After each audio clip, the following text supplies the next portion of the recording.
package dia dan juga tempat yang sangat estetik dan menarik dan memang nampak sangat mewah juga. Saya happy dan bersyukur lah dan saya buat keputusan yang bijak untuk pilih venue ni sebab semua berjalan dengan sangat lancar. Alhamdulillah.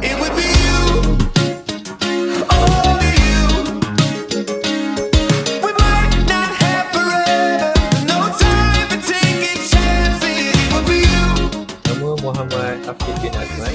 Nama saya Umi Fatimah binti Daulat Samana. Kami di Rumah Benjamin Balok. Sangat sempoi, sangat mesra, sangat senang berurusan. Semua berjalan dengan lancar. Apa yang diterangkan itu pun ringkas dan padat.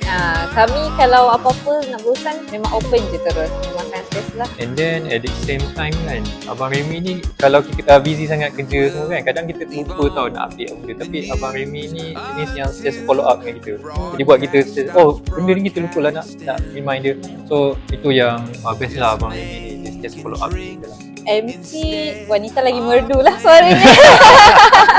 Memang mesra, sporting, memang selesa lah. Rasa macam dalam majlis rasmi government tau.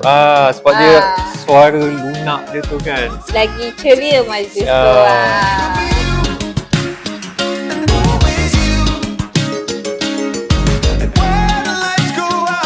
Tadi kami dah recommend, dia kata memang dia akan sini sebabnya dia kata venue ni sangat estetik. Dia cakap best lah tempat ni.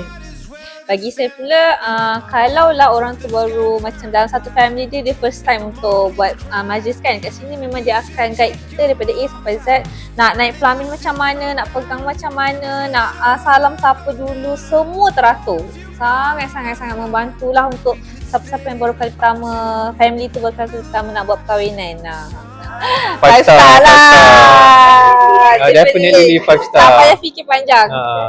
Ingat kenduri. Ingat rumah Benjamin.